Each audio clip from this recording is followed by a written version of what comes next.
Di sebuah desa terpencil di dataran tinggi, tersembunyi di dalam hutan, berdiri rumah tua yang sudah lama tak dihuni. Rumah itu memiliki halaman belakang yang luas, namun tidak ada yang berani mendekatinya. Hal yang paling menyeramkan di tempat itu bukanlah rumahnya, melainkan sebuah sumur tua yang berada di belakang rumah. Sumur yang terbuat dari batu kasar itu sudah ditinggalkan bertahun-tahun, dan desa penuh dengan bisikan tentang kutukan mengerikan yang mengintai di dalamnya. Putri, seorang wanita muda yang baru pindah ke desa tersebut, tidak percaya pada cerita-cerita rakyat yang menakutkan. Baginya, itu hanyalah takhayul yang diwariskan dari generasi ke generasi. Putri membeli rumah tua itu dengan niat untuk memulai hidup baru, jauh dari keramaian kota. Namun, ia tidak pernah menyangka bahwa rahasia kelam menunggu di balik sumur tua itu. Pada suatu sore, saat Putri sedang membersihkan halaman belakang, ia menemukan sumur itu tersembunyi di balik semak-semak liar. Sumur itu tampak gelap dan dalam, dikelilingi oleh batu-batu yang ditumbuhi lumut. Saat Putri melihat ke dalamnya, hawa dingin menyeruak dari dasar sumur. Meskipun matahari masih bersinar cerah di atas, ada sesuatu yang membuat jantungnya berdebar lebih cepat. Tetapi Putri mencoba menepis ketakutannya. Malam itu Putri tidak bisa tidur dengan nyenyak. Bisikan-bisikan samar mulai terdengar di dalam rumahnya. "Tolong aku, keluarkan aku. Tolong aku, keluarkan aku."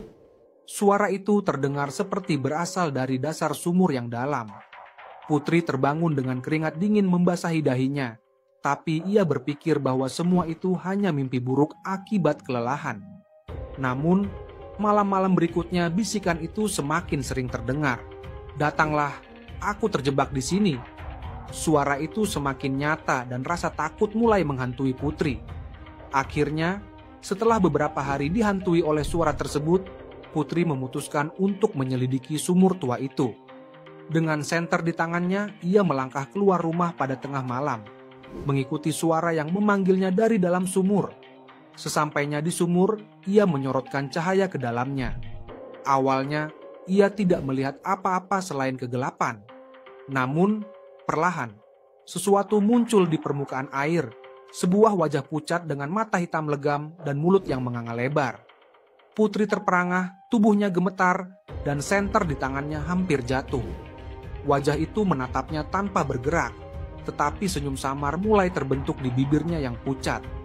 Sebelum Putri sempat berlari, tali timba tua di sumur itu melilit pergelangan kakinya. Ia berteriak panik, tapi tidak ada yang mendengarnya. Dengan kekuatan tak terlihat, tubuhnya ditarik mendekati sumur, dan dalam sekejap, ia terjatuh ke dalam sumur yang gelap. Putri jatuh ke dalam sumur yang terasa lebih dalam dari yang seharusnya. Bukannya terbentur air, ia terjatuh ke dalam ruang kosong yang dingin dan pekat, dikelilingi oleh kegelapan total. Suara jeritan dan tangisan terdengar di sekelilingnya, suara-suara dari orang-orang yang telah terjebak sebelum dirinya.